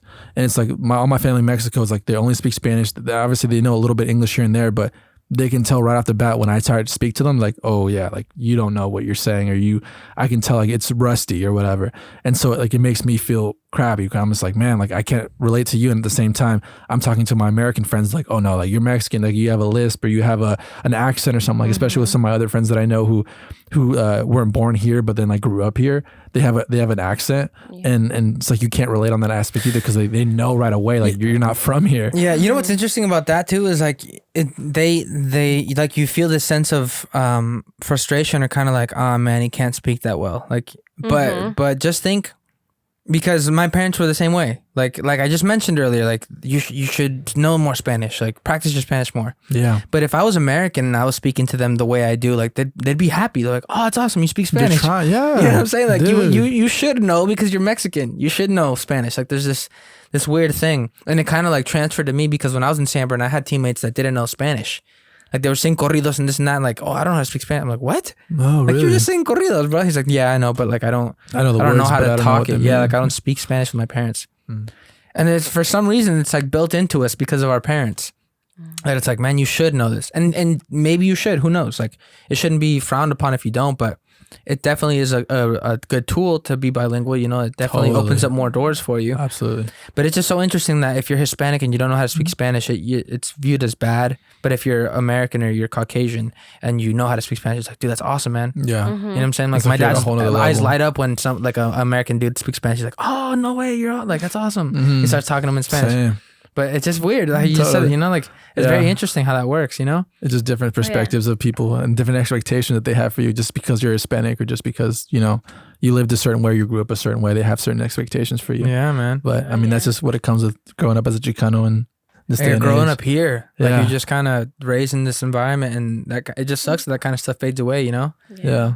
Yeah. But- Oh, go on. Oh no, I was gonna say I remember my dad like getting on me. He's just like, you know, I remember we'd have these conversations and like there was words I couldn't pronounce, you know, and he'd be like, "Why are you talking like that? Why are you talking like you can't speak Spanish?" And I was like, "Well, I just genuinely didn't know how to like say the word, right?" And he thought I had this like persona that I was purposely trying to show that I was more American, and he took it as such an insult. Like, you think you're better than me? Yeah, it was totally that. And I just remember him yelling at him, and he was like, "Bro, I really didn't know how to say it properly, you know?" And it was that thing where it was just like, and I was in high school, so it was that thing that I really like.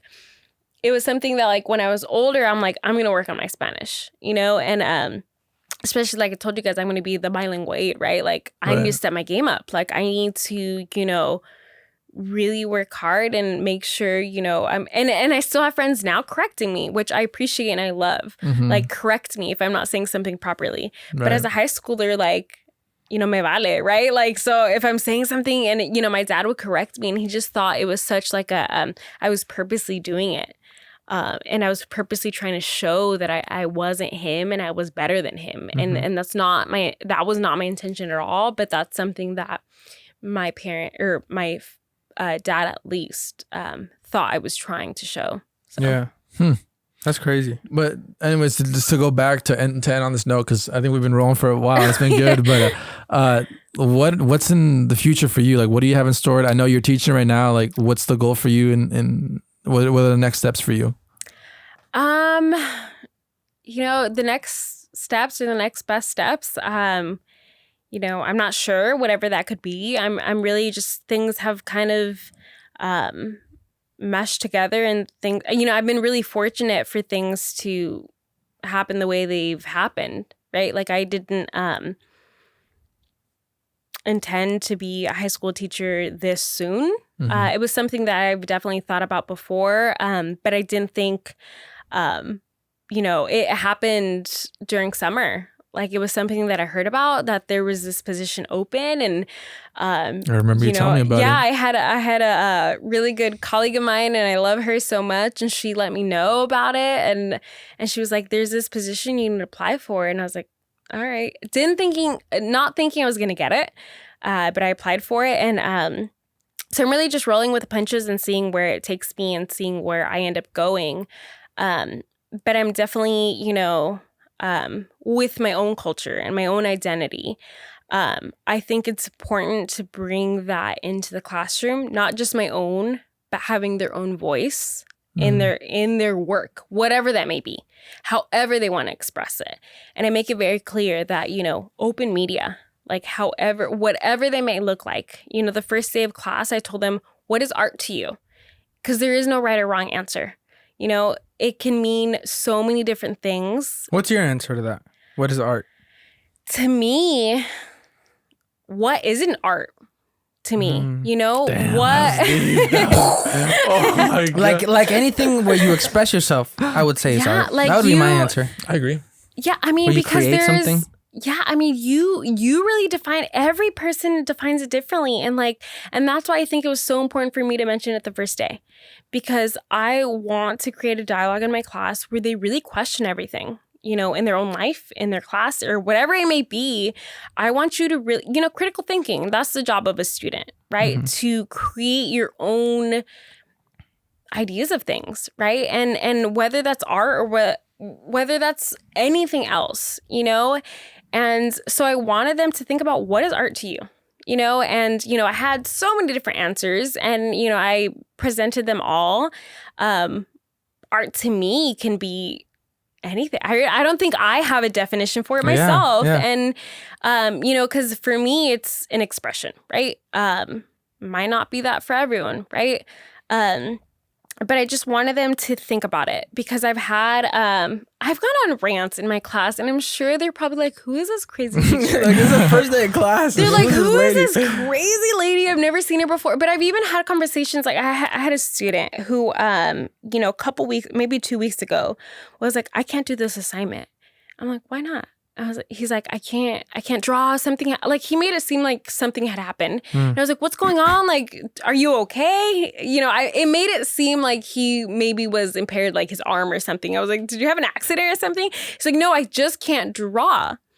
And I was like, you know what? And I ended up going on a whole rant that day. And I was like, who determined you can't draw? I was like, because if you're thinking the way you have to draw is realistic, like a photograph, who determined that? Who said you have to draw like this to say you are an artist? Because it's like there's so many ways and there's so many ways of thinking that maybe people haven't even thought of yet, right? That's how art styles are created because someone just rolls with the punches, creates what they want to create. Whether or not it catches on, it doesn't matter. On my syllabus, I even have I can't even remember the quote, but it's something along the lines of, create art, right?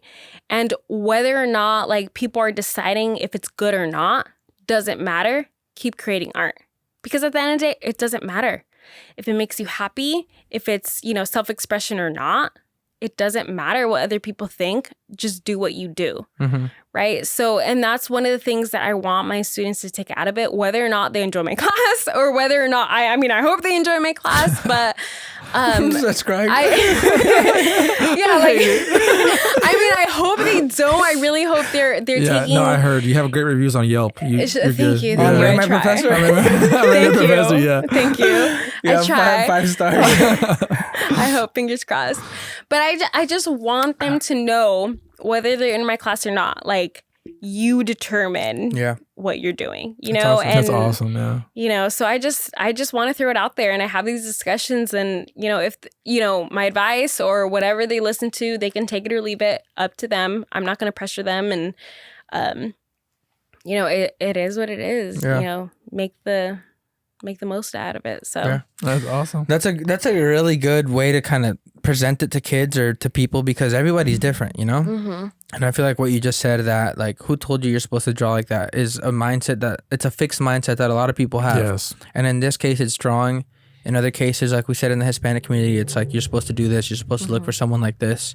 There's so many fixed mindsets in every aspect of life, but life isn't just one way. It's not black and white. It's not black and white, and there's so many ways to look at it. And especially nowadays, it was something that we were talking about the other day.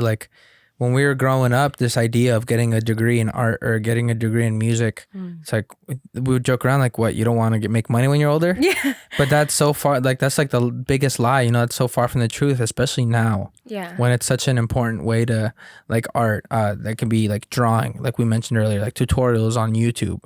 How many times how many times I've gone on and Googled how to play this song on guitar. There's people that are doing that for people like myself and millions of others. So there's so many, and that's just YouTube. And there's so many, you could do lessons, you could do so many things. You can put up, you sell your paintings, you mentioned that there's so many ways to do it. And that's something that I feel like a lot of people now should kind of understand, that if you have a passion for something, follow it 100%. Totally. And that's something that Anderson said, if you like something enough, do it. Fuck the job, fuck the career, go after it. That'll come after. Because at the end of the day, you're going to be as shitty as it sounds, if you're working, you're going to be working until you can retire or whatever the situation is for yourself. It's work. Why the fuck not make it, Something doable for enjoyable. you, something enjoyable, Yeah, right? absolutely. And just, I mean, that's something my mom definitely questioned me. Like, okay, so you're majoring in art. She didn't get it, right? She Yeah, they didn't. don't, and it's Yeah, it's and understandable. that's fine. Yeah, it's understandable. That's fine. I totally understood that she like wasn't gonna get it. I took her to a museum once, and she's like, It's like, what the fuck are we doing here? Yeah. Are we lost? she's like, bro, mine, that one of my nieces could paint that, and I was like, all right, that's Bro, fine. Mexicans don't go to museums. They don't. But They don't. Isn't that interesting what you just said? Like, my niece can draw that. Like, there's like super expensive paintings that you're just like, this is just paint splatter. Like, And I can do this. and that's another thing that I've mentioned in class. Like I've showed them, not ridiculous, but like artworks that are just like, it makes you question. Like one of the things I showed to the kids was there was a banana duct taped to a wall, I think I saw that. and it was sold for $120,000. Oh, I have that on my wall actually. Oh yeah. Yeah, it's He amazing. bought it. He Yeah, bought I'm it the at one who auction. bought it. Here's one of the guys. Oh, yeah, Damn, that's what I saw. dude. Yeah, Yeah, Damn, just, dude. I don't understand that. jealous. But it's ridiculous. yeah, man, Damn, it's I That's what I'm definitely. saying. Art is in the eye of the beholder, or whatever. Or Dude, what is, dude. bro? Órale. I got you. I'm being hella man. We're gonna philosophical quote today. that. We're gonna quote that on But the literally, picture. that's After what the it comes announcement. to. If somebody can tape a banana with duct tape to a painting and charge 100 G's on that, then, That's a con artist. then bro, like respect to you. Like my hat goes off to you. Like Absolutely, you Yeah. deserve that But it's $120,000. this whole idea, like who considered that art, and like why is it not art? Like it's that whole Whoever bought idea, right? And that's what I told the kids. I was like, how much? I told them together. I was like, how much do you guys think this sold for? And they all like gave their guesses, and I was like, well, this is the reality, so Wrong answer. Wrong answer. all stupid. I know. But I just thought it was like I wanted to kind of show them like the craziness of like, whatever you think art is, but at the same time, like this whole like art world, like how it can go, like how it can really be a little crazy, and how it could just, I like to bring in a lot of art history with my kids, and That's I like awesome. to kind of just I love alliterations. So I have like alliteration days, like Wellness Wednesday, and then on Friday I have like Freaky Friday facts, art facts, right? So I try to just like At the beginning of class, or how does that work? at the beginning, I start every day with a 10-minute sketchbook warm up. And like I said, you can use your sketchbook however you want. It's yours to Did I ever experiment do that in with. school? That sounds so familiar. A warm up, just Pretty sure. Oh, like writing warm ups. Just Maybe a writing. Okay, okay. writing. Yeah. Okay. Yeah, I do that with art. Yeah, like I have prompts some days, and like for Wellness Wednesday, I'll have like more of like a meaningful thought. Wellness like, Wednesday. What is that?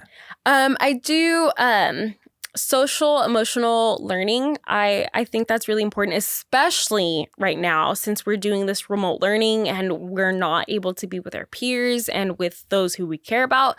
It could really take a toll on your Mental health. emotional state and your mental health, right? So I think for me it's really important to kind of have that time for yourself, to take care of yourself. So on Wellness Wednesdays, I kind of just have a specific prompt. Like the last one I had them do, a sketchbook item on like, what does your perfect day look like? However, or like what makes you happy? Or like I had a gratitude Draw day. it or write it out. They can decide. Right. So it depends. Like Yeah. if they like sketching and that's how they get their information out, sketch it. If you want to make a list, right? I'm not very specific on their sketchbook. However, it works for them because it depends. Sick. But I make those days, I usually have my days 10-minute warm-ups. On Wednesdays, I have 15. And I let them know, take this time for yourself. If you haven't grabbed breakfast, grab it now. Grab How a drink early of is water. your class? What was that? How early is it? Your class? I have my first class at 9 a.m. And then until 1:30. So 9 from 1:30. But it's multiple classes in between that. Yeah, I have 4 Oh, classes. okay. Yeah, I have 4 classes. 9 to Yeah. 1:30 No art class. class, I would not no. show up. No, it's 80 minutes each period. Okay. But I do end at least 10 minutes early, so they have that break. Either however they want to spend it. I tell them straight up, like, if you need to get something to eat, if you need to mentally prepare for your next class, whatever you need to do, like, you need that break. Yeah. And for my kids at least, and I mean being art too, I tell them, I'm like, you do not have homework with me. I was like, whatever you need to do, get it done in class.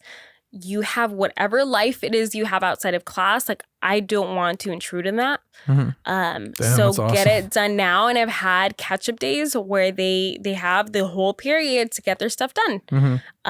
Because I'm not trying to they have stuff going on, you know. Shit, yeah. Whether or not like they want to disclose that with me, that's fine. And like art class shouldn't be a burden on you. It should be something you Yeah. look forward to. Exactly. Not like, man, I have this deadline, like something due in art. Yeah. It should be something where it's like, okay, I'm going to go to art. Like it was for us in high school. Yeah. I'm going to go to art. I'm going to have fun. I'm going to hang out with my friends. I'm going Wanna to draw make something. I'm something going to make new. something, create something. Yeah. Yeah. It's so And that's- awesome. But that's the hard thing that's happened now because we're online. So Yeah, it's like you can't don't do that. have You can't do that. Yeah. It's and tough. that's what's I mean, it's affecting me, so I can't even imagine how it's affecting them. Like even having like I saw something on Twitter the other day, like you can't even ask your neighbor like, dude, I wasn't paying attention. What was she did talking she about? just say? Yeah. You don't even have that interaction because there's no one next to you anymore. So it's just like it's crazy, and that's That's I'm so true. yeah, I'm like so lenient. I at least hope that I'm being so lenient because I don't know their situation. And I honestly came to the point where I told them straight up, I was like, you need to communicate with me, like send me an email, let me know what's going on. Because if you don't let me know what's going on, like whether or not like it's virtually or whether you want to send me like a more private email, like if you don't turn your things in, like, and I'm giving you so many opportunities to turn in late with no penalties, I'm thinking you're choosing to do this because you don't want to, right? So if you could just communicate with me, like, you know, my Wi-Fi is messing up or things are going on at home, dude, I'll let it slide. Like it's not, you know, I want it to be that safe space. I want it to be a class that is not this, you know, burden, you know? Totally. So I give a lot of opportunities and, you know, like I said earlier, like I wasn't the ideal high school student. I wanted to be, and I was friends with my teachers, but I wasn't the straight A student. So in a way, I think I get it. But whether or not, like I fully understand, just let me know, Yeah. you know? So Yeah, it's awesome. That's super It's awesome. awesome. As a That's teacher. the best thing as a student is to have a teacher that's understanding. Honestly, like that's that, all you you know? could ask for is a teacher who understands that and is going to give you multiple chances and is going to be on your side. Like regardless, like you just have to explain yourself. Like, hey, this is what's going on. Like I just need this extra time or I need this extra help or whatever it may be. Like, yeah, man, I get you. Like we're all human beings. We're all trying to figure life out. This new COVID life that we're living in. So, oh yeah. It's very difficult so for I mean, everybody. hey, Yeah. if you're trying to take an art class, you go with Hit up Yeni Yeni. Vasquez. Hit up Yeni. Hit up at the high school. But I think that's a good way to stop. I mean, Absolutely. you yeah. shared a lot with your life, and I really appreciate you opening up to us and sharing that side of you because that's awesome to hear all that stuff. So, you want to plug out your Instagram in case people want to follow you or Just plug up a fake name and then Or go and make an anything, or- Instagram later. yeah. But I also have my art Instagram called Vas Photo, VASFOTO. So if you guys ever want to check that out. Yeah. If you're inspired, follow want that. We'll to do follow some that. art, yeah, absolutely, yeah. Absolutely. Well, I didn't. Before we end, sorry, Gabe. I don't want to make you angry, but before we Too end, I late. didn't ask what was your art form. So I concentrated in photography. So Okay. that was my, you know, I obviously being an art major, I tried different things, drawing, painting, all Are you these good at kind drawing? of Are things. you good at that kind of stuff? I don't spend enough time drawing to be where I feel like I'm good at drawing. Obviously, you know, if you work at something, it's a skill. She's being modest. She's a great artist. Compared to the average person, would you say you're good? Compared to me, yes. I'll just take that as a yes. I'll just take that as a yes. You should see my drawing. Yes, she's a great artist. But I I'll take definitely his word for I definitely try to focus on photography, whether or not that's actually pictures, right, or some type of. I think my last year at SF State, I actually took the camera away and did projects based on photography without taking actual photographs. So I kind of did this like totally alternative process kind of take to it. You drew it or That's crazy. No, sorry. just snapped your fingers and it was there? No, I had a great teacher. Take the camera away. What does that mean? No, I had a really great teacher. I actually just got from SF State, we actually just Monday, we had a whole get together with all my art peers. It was really nice seeing everybody and kind of seeing how everyone has gone either their own way or kind of seeing where they ended up. But I had a really good art professor, Sean McFarland. If you're listening, you're amazing. Shout out Sean McFarland. We all love you. Love you. You sound like a movie star. I love your name, Sean McFarland. Sean McFarland. Shout out to Matt Mall. But one of the classes I took with him was an alternative processing class. Shout out Arsenal. I'm sorry. That's like the third time already. You gotta relax. Anyways, Continue. I'm so I only sorry. got like 2 of those in my pocket. I use them all up. Sorry, Yeni Craig. You were saying? Well, one of the last things before I graduated, it was for my photography class, and I ended up just not taking pictures. We ended up learning about different types of, old school, like for one example, I took a photography paper and we did, lumen types where you're able to, if you want, place certain items on the photography paper, and it's light sensitive, so you're supposed to take it, it's supposed to be in the dark. You take it in the dark room, right? Develop it. But what we did was we actually took it outside in the sunlight. We let it develop for a little bit. And then we took it into the dark room. So it was just these different type of processes where we kind of were able to experiment. So I kind of just didn't take photographs my last semester and just created photographs using different materials. I figured out that acidic materials develop paper a lot faster. So I used lemon juice, I used orange juice, tea, all these different things to create these different patterns and images. My photography teacher asked us to kind of analyze our own work. What is your work based around? I noticed my work had a lot to do with bodies of water, like the ocean, lakes or whatever. And I'm terrified of it. I'm terrified of the ocean. I'm terrified of, You can't swim, yeah. Yeah, I can't swim, right? So I was terrified of it. But I noticed all my pictures were either based about the ocean or had to do something with that. So I kind of rolled with that, and I ended up just experimenting. I grabbed this photography paper, and I either with a paintbrush used lemon juice to create this illusion of a forest, right, with trees, right, or I just splashed, tea juice around to make it seem like ocean wave. Anyways, I just experimented, and to create these like aerial views of the earth. That wasn't using actual photography, but the illusion of it.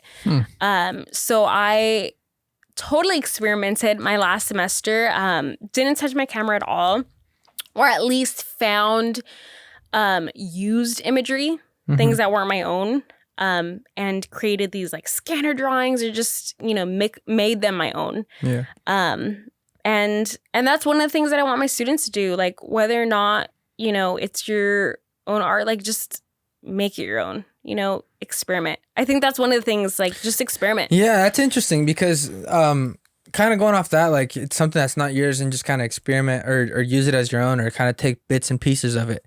Like I remember, like I'm a huge fan of like film, and like when I'm not like super deep into it, but I like watch, I'll give you an example, like a Quentin Tarantino film, and I see like the video essays on it, like on a film, and how he was inspired by a certain scene back then. And this guy's like an encyclopedia when it comes to movies. Like he watches it when he casts the right actors for his parts.